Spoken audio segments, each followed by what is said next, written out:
Thank you for those who join us online and those who will in the future. God, you have been good to us, and we are grateful for you. In the mighty name of Jesus, amen. Amen. All right, we are in our series. Y'all remember what it is? Relax. All right, relax. That's good. That's good. Huh? Tired. And tired. Relax. 2 series running together called Relax, but I know you tired. Right? Is that about right? Are you feeling that way right now? Come on, I need some real online folk. Okay, somebody said a little bit. Just a little bit. I ain't never been a little bit tired in my life. I'm either all tired or no tired. Okay, you either getting on all my last nerves or we happy. I've never had the pleasure of halfway doing anything. That's just me. So let's see if we can get some real audience feedback here.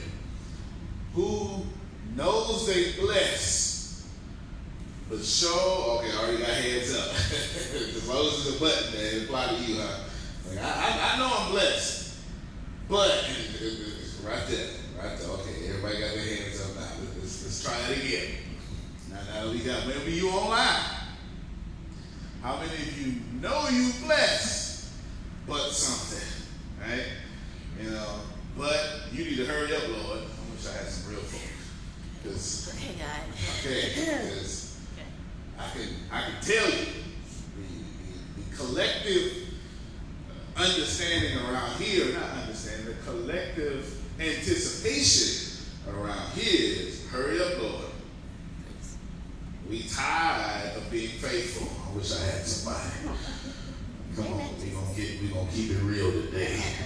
How many of you have grown tired of being? Somebody monitor the comments for me. Pull out your phones. I want to see some comments on the line. Yes. As a matter of fact, I'm gonna change the way I'm gonna do this. I'm gonna pull out my phone, and I want to see the comments on the line as well. There we go. Hopefully it stay lit up. You drop me some comments online. This is an interactive one now. I just made it up. I want to see how many of you, honestly, are tired of being faithful. I am. All right. I know you super holy watt, 3,000 watts of light bulb Christians. Yeah, you shine all the time for the Lord. I know you ain't never tired. You walk through the valley of the shadow of death with no issue. I know you do. No fear. You always too blessed to be stressed. Highly favored. I understand. But as for me, I'm tired. I'm tired. Let me tell you, I am tired. I'm tired of being faithful and fruitless. Wish I had somebody. Come on, I want to keep it real today. Okay. Can anybody understand that? Can you relate to that? Is that relatable? You faithful but fruitless. I mean, you not now. The truth is, you're not trying to be disrespectful. Lord, I ain't trying to be disrespectful. I know I got some stuff. Yeah. No. You've been good to me, God. You've been good. Yeah. You've been good to me. But really, by American standards, since we in America, I'm fruitless. I wish I had somebody. All right. I wish I. Someone said agree. Someone said agree. All right. I'm not even trying to set this. This is part of the sermon. Right? I'm not even trying to set this up because God's getting ready to say something. But in the meantime, I'm tired. All right. How many more of you? You're tired of being faithful. Don't lie to me. I don't want you to be disrespectful. I don't want you to, I don't want you to say all the time you like what God is doing in your life. Can we keep it real? Some of the stuff God doing in my life, I don't agree with it. Okay. And when I finally do agree with it, it's on the other side of the greatness He did for me. I can look back and say, oh, that's what He did. But while I'm in it, I don't agree with it. I wish I had somebody. Is that am I the only one? No. I'm saying this as a pastor. No, you're I have enough faith to know that if I just keep walking to it, I understand. I understand at some point He's going to make all this work for my good. And I'm going to look back and go, nobody but God. But right now, I can't see it, Lord. I know you're working it. But can you work it faster? Please. Ooh. Whatever it is. Come on now. Come on now. Whatever it is. Because my bank account seems faithless. Come on, Pastor. Now I believe, but I don't see no manifestations for my belief. Can I push that button? Go ahead. Somebody comment. Yeah, drop me some comments. I want to. Got a hand up. You got a hand up. Okay. Tied through. Okay, that's what I'm talking about. I mean, I want to make this interactive. I pull out my phone. I want y'all online to talk to me because this is real. I wrote this series, 8-part series, for real. Relaxed but tired. And on this one, number 3, let me tell y'all something. I meant every word I wrote on this one. And can I push that button? I woke up this morning, I ain't feel like preaching. Oh, shucky, ducky, quack, quack. I'm going to see if I can get this right. I pastor this church, y'all. I really ain't got too many worries. Buildings paid off. But the bills come every month. All right. Wish I had somebody. All this week, can I be real? Can I be real? I hope there's some pastors online. Because I'm about to speak. I'm about to speak. There is. Amen. All this week, I knew today I didn't feel like preaching. You ever been there before? All right. You ever knew you was going to be sick next week?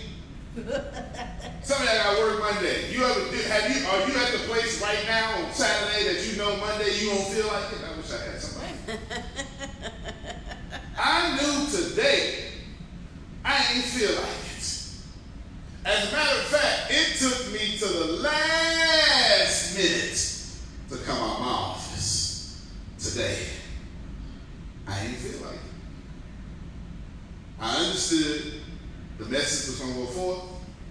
I understood that I had to do what I had to do. And I knew I wrote it over 6 weeks ago. I wasn't even tripping. It's not preparation. Church just ain't been good to me. Wish I had somebody. All right. This week, I ain't feel much like the good side of pastoring. This week, I got some nails thrown at me. I wish I'm trying to be transparent so it can make you understand the message. This week, I understood everybody takes advantage of me and nobody pours back into me. I understood that very well this week. I must have understood it so much because y'all don't even know about it. I'm going to put out some business that right before I was getting ready to walk out, somebody say, I ain't saying that on camera, but somebody say, hey, somebody telling me to do something. I said, she said, stand up. And all of a sudden, she just prayed for me. That don't even make no sense, y'all. That don't even make no sense. Remember praying for the pastor for no reason. In the prayer, she said, Lord, he gives so much. Will you give him back double for what he gave?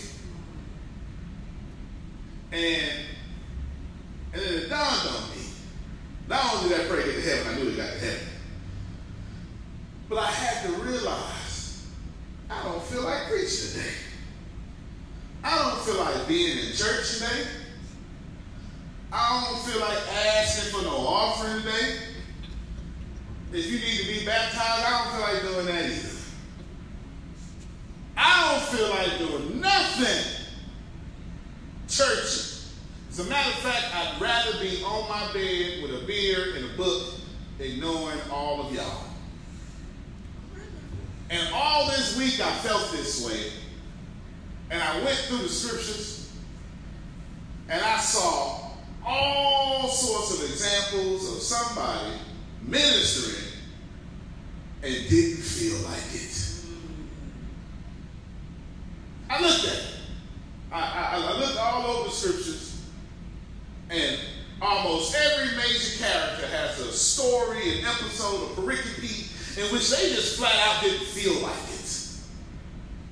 Didn't feel like dealing with Absalom this time.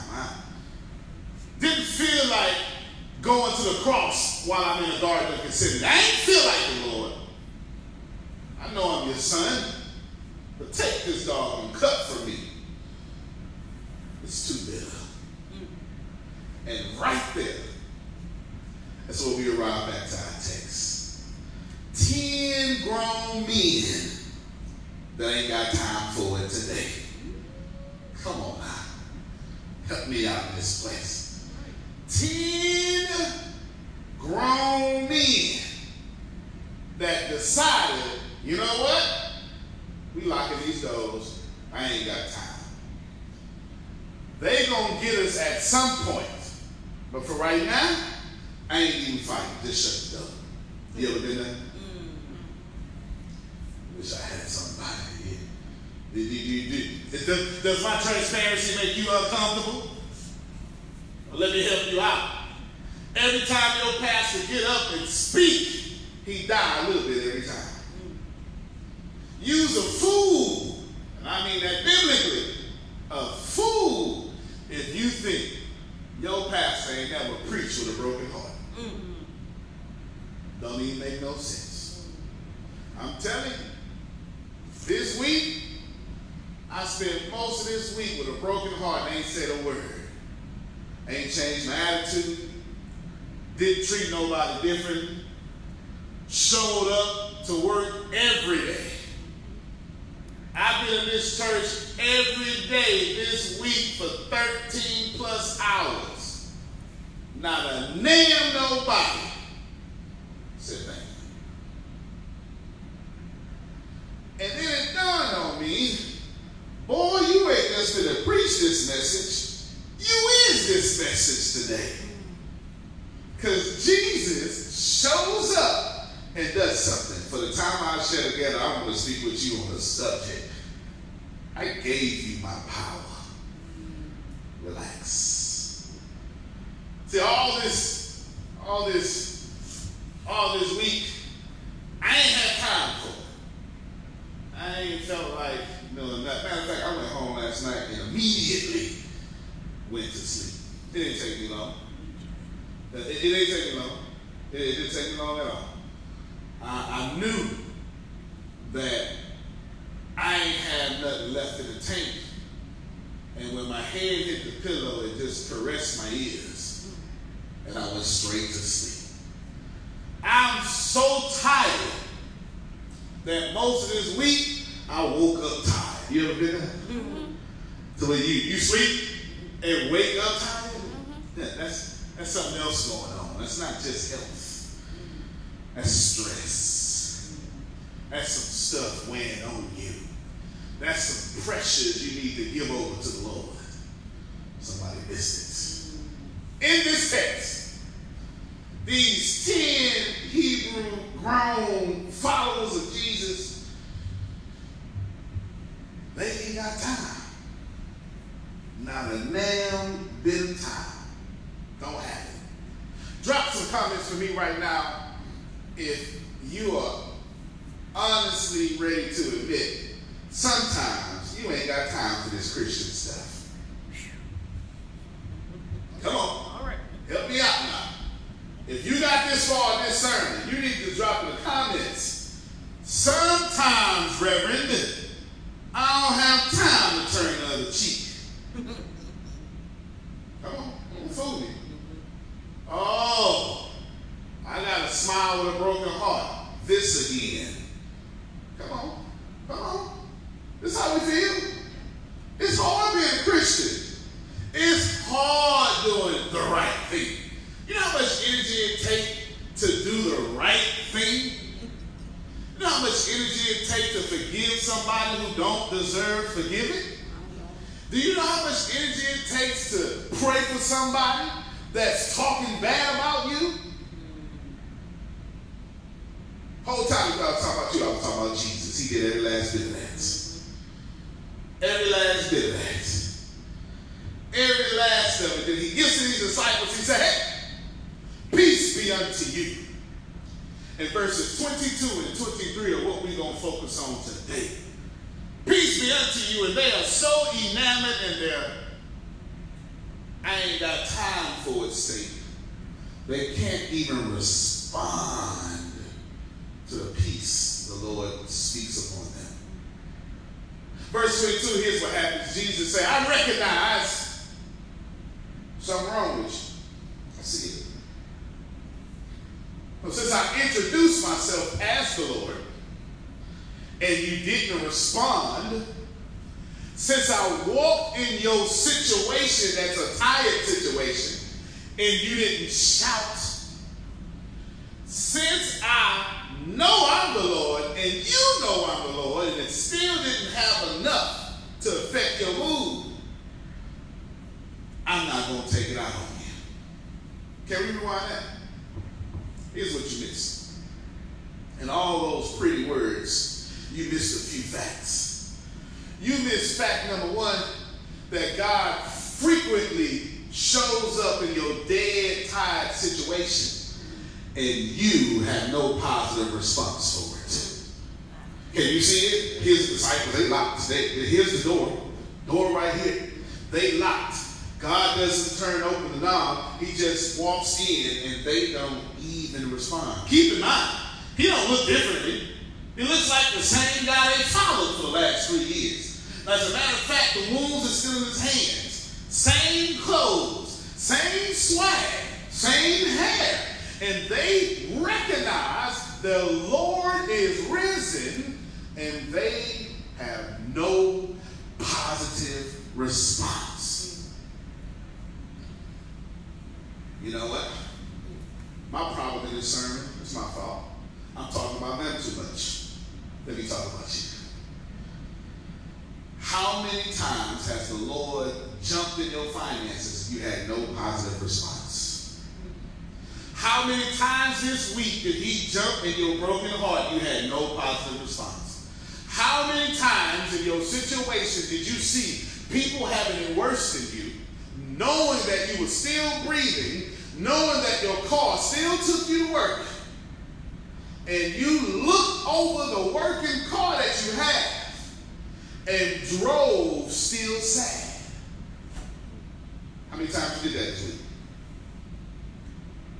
That's no different than these 10 grown men seeing the Lord, and no response is different. Not only do we act like them, sometimes life makes us too tired to be Christian. You ain't got to admit that. I, for one, will admit being nice all the doggone time is draining. All right.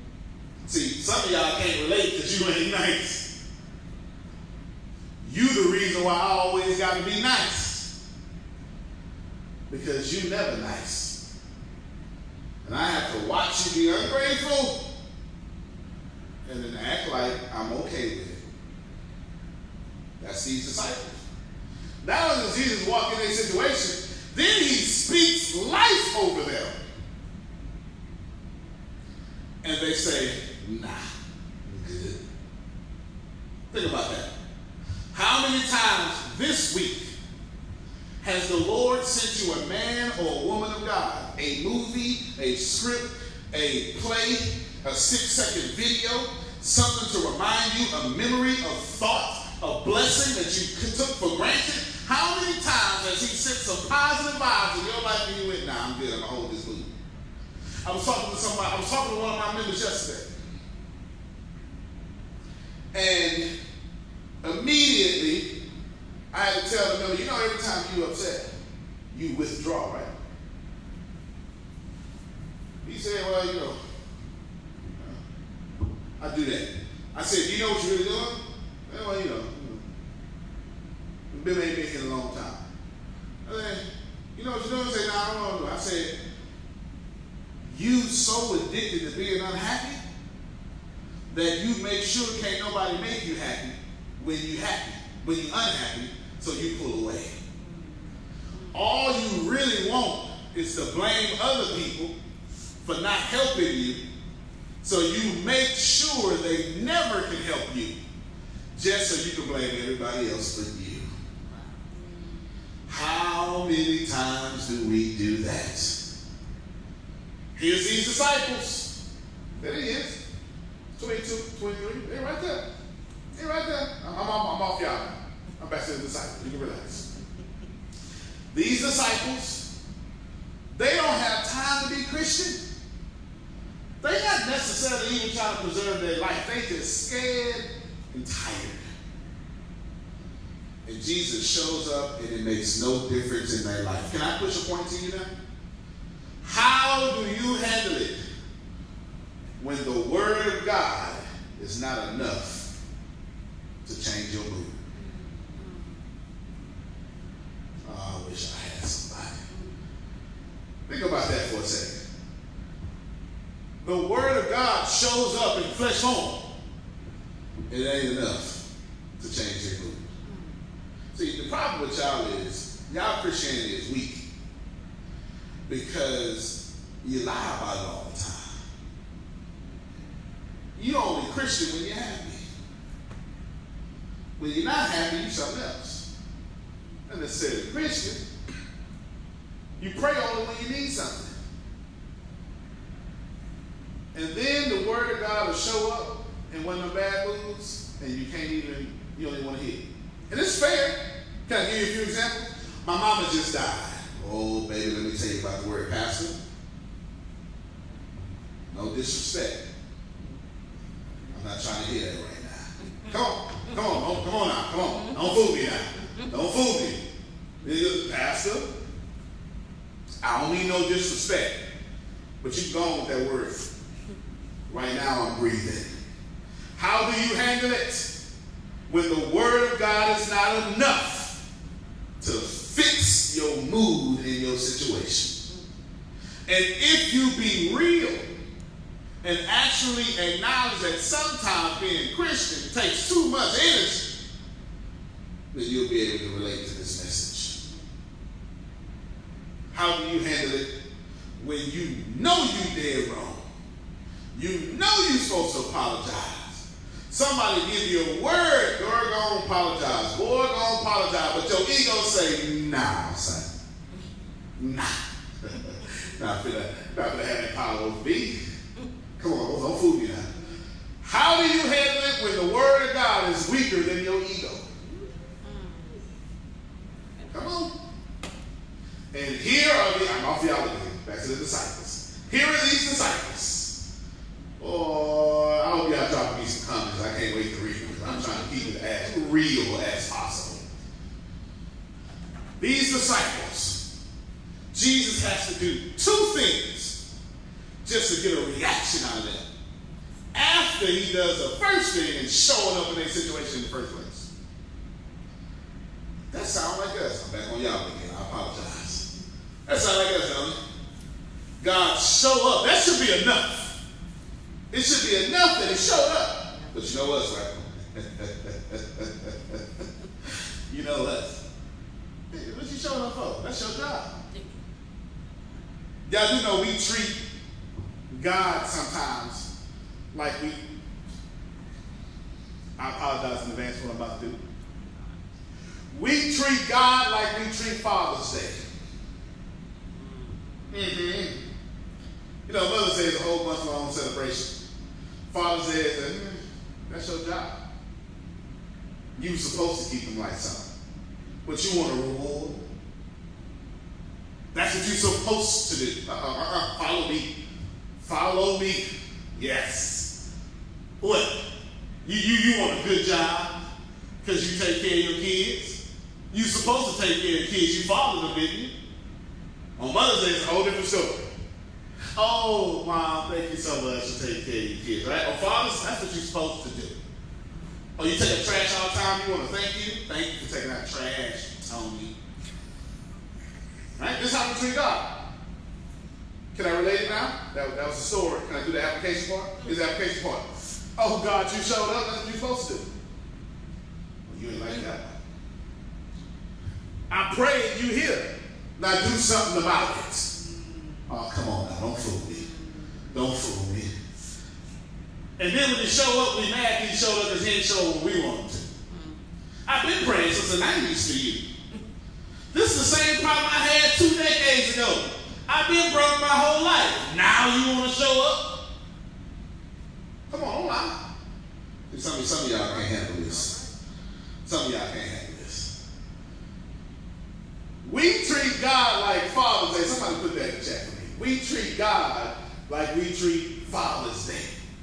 And how we treat Father's Day? That's what you're supposed to do, Dad. That's what you're supposed to do, God. You were supposed to show up, not do something to impress me. Come on, no lie. That's how we treat God.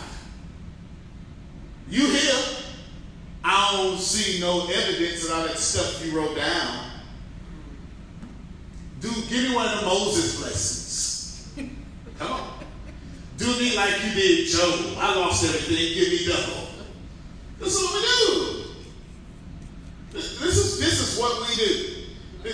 Y'all, this is what we do. This is how we behave. God, in the text, says in the same evening, the disciples were locked in the room for fear of the other Jews. Jesus showed up and said, peace be unto you. They go, you going to keep all that peace talk? Why you put us through this last few days? Wow. Come on. If you read the text, they say nothing. Peace be unto you. They say nothing. Oh, now you want to show up. So you know what we've been through? You know when you died, when you was playing dead. You know how much they tried to work. They killed you and went looking for us. Now you want to show up? It's late now. We lost everything. How many of you said that before? Can I keep it real? 2008 Hurricane Ike came through Galveston, Texas. I lost everything. A lot of us lost everything, and we went. You can't do that now, God. It's over. How you gonna fix this? Come on, keep it real with me. Keep it real. How you gonna fix this one, God? No, I believe you, God. I just think you more God for other people than me. Ooh. That boy is preaching today. I am going. Woo. No, you God. No, sir. I don't mean no disrespect. I'm just saying you do a whole lot more for them than you do for me. Don't lie to me. So now when we treat God like we treat our Father's Day, then we treat God like we treat our man. I see you liking them Instagram pics, giving them attention. Uh-oh. Go on over there with your little Instagram girl. That's what we do to God. I see you over there blessing people down the street. Go on back over there, God. I got it from here. I've been doing it on my own anyway. Did they cut it off? No, it's still on. Okay. Let me know something. This is what we do. This is what we do. And in this text, I'm off y'all again. I'm off y'all. You really come off you. I'm off you. I'm off you. Jesus says, peace be unto you a second time. You know why he did it a second time? Because he said, I got grace for your mood. Think about that. Can I make this plain for y'all? Imagine coming on earth for 30-something years and then dying for everybody in a very bad way. No. I want you to glorify the cross this time. I want you to actually take what the cross is. They whip your skin off for days. They accuse you of something you didn't do, and they publicly embarrass you, whip you, spit on you, and then put you in the hot sun. Some of y'all can't even stay in the hot sun and get in your car They let you bake in the hot sun on a cross while mocking you, dividing up your possessions, and your 12 best friends, your crew, one of them betray you, the other 11 walk out on you. Am I making this plain? I'm trying to make this as plain as possible. Hey, you know, Jesus, I'll be with you. I got you, bro. Got you. And when I finally need you, ain't nobody at the cross but my haters. Imagine leaving your best friend to the hands of his haters. Imagine that, and then Jesus says, hey y'all, I'm back, and you don't even respond. I bet you the story would play out differently if it was you. I bet you wouldn't give those disciples grace. I bet you wouldn't say peace be unto you twice. I bet you wouldn't come back 8 days later, which is coming back in the text before we get there, and then take care of the one who went there in the first place. I bet you'd be like, you know what? See, that's why y'all ungrateful. Don't worry about it. I'm out of here. You know how we do it in the 21st century? I'm cutting that energy off. Come on, you better, come on now. Come on. You know that's what we do. I'm falling back. Don't even worry about it. I don't need that energy in my life. Imagine if Jesus said, I don't need y'all energy in my life.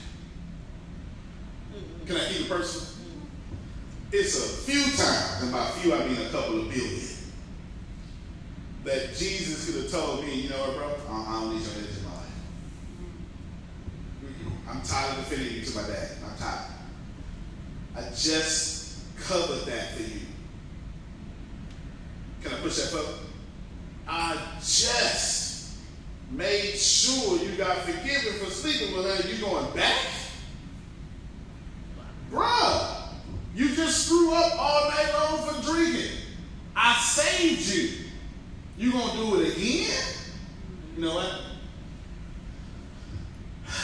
I don't need that energy. Come on. All right, I'm off of y'all back in the text. Verse 2 and 3 is very confusing to understand. This is what we eat. Verse 2 and 3 is very confusing to understand. It said, listen, Deanna, if you forgive sins, they'll be forgiven, and if you don't forgive sins, they'll be withheld from people. It's hard to understand. It's hard to get that job. But what you mean? This is where the title comes from. Relax, I gave you my power. In order to say verse 23, you got to go back a few verses. You have to go back and you have to understand that Jesus says, in the same manner in which my Father sent me, I am sending you.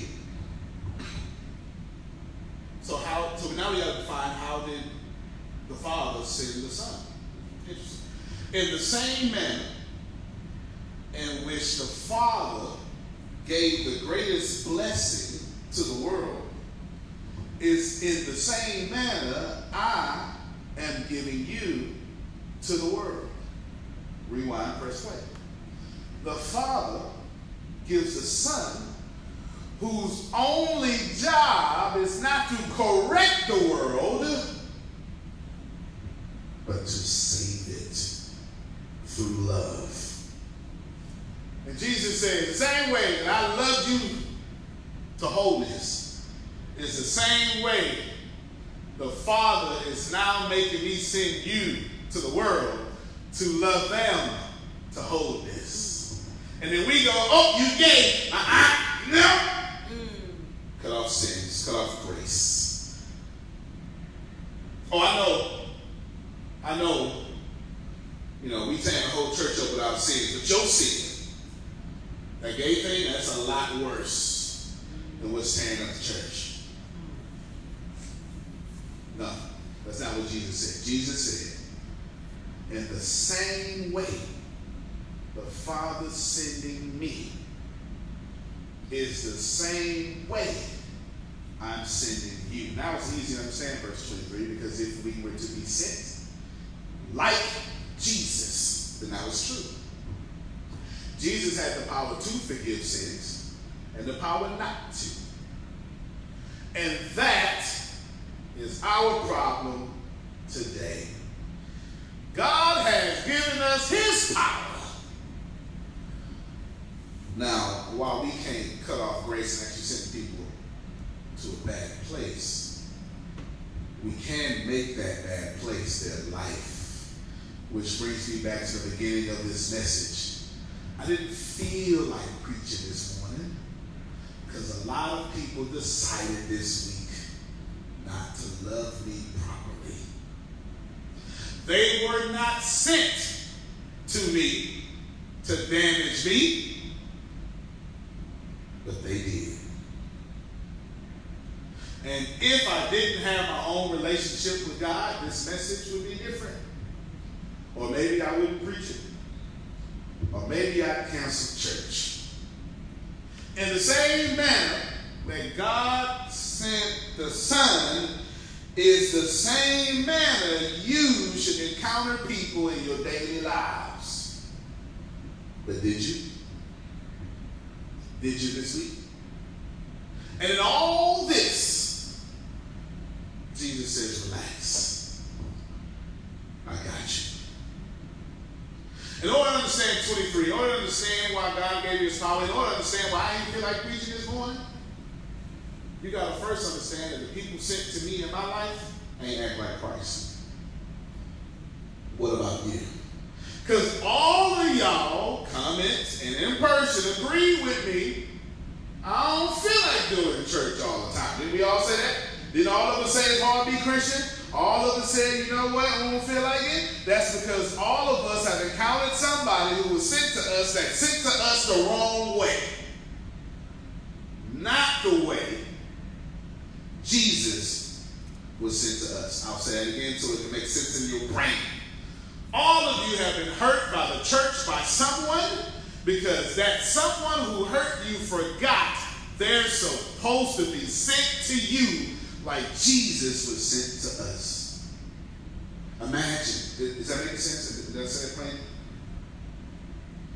Imagine if everybody in the world first put you in the place of how Jesus looked at you. Think about that for a second. How happy would your life be if we all remembered, before I say something, let me run up on her the way Jesus ran up on us. That's your challenge all this week. All this week, you are to be on the forefront of your mind that you only get to approach people this week like Jesus approached us. And let me tell you how he approached us. We laughed at him on the cross, and he prayed for us. We publicly embarrassed him, and he still took our punishment for us. We robbed our people. We raped our women, and he still gave us grace. We were drunks, and he drank with us. We were really, really bad people, and he talked to us. All this week, do us a favor. By us, I mean the world. Watch how you are sent to people. Because the reason why God has to keep telling people to relax is because we keep making them tired. Let me pray for you. Lord, we thank you that above all, there is you. Now, God, teach us thine ways. Let it be to where we don't just take this message and go, wow, and do nothing about it. You know, the truth is, Lord, we shouldn't be so tired all the time. Let us be people that make people full of energy. And let us to remember that the way Jesus was sent to us is also the way we are sent to our enemies and our friends. In the mighty name of Jesus, will you receive it? Amen. Amen. Friends, we never want to stop you having the opportunity to do two things. We want to help renew your relationship with Christ or give you one. And if you feel free, you're more than welcome to donate to this church. I believe the description is somewhere in the comments or in the link somewhere in the description. You have the chance to give, but let me just tell you this. This message was for you. There is no way God would have sent you here and it wasn't specifically to remind you of what you needed. If you are not saved, I believe, we believe, that if you confess with your mouth that Jesus is your Lord and Savior, and that you actually allow him to rule over your life, then you are saved. Find your Bible-believing church, and all will be well. 2915 Avenue M&A Church for the Unchurched. See us every Saturday morning, 9 to 10:15. We appreciate you. We'd love to have you in person. We'd love for you to join us online as well. Thank you for coming out. God bless you, and good night.